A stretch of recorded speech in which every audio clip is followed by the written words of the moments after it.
I'm going to surprise you. Split in Python splits a string into a list of characters. Here's some examples to see how split works. Just calling hi.split splits hi on any spaces. Obviously it has no spaces, so it returns a list containing just the string hi.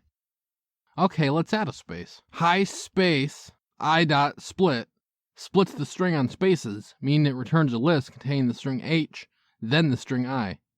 Even if you add a bunch of spaces between the h and I, split still returns the list containing h, then I. You don't have to just split on spaces though.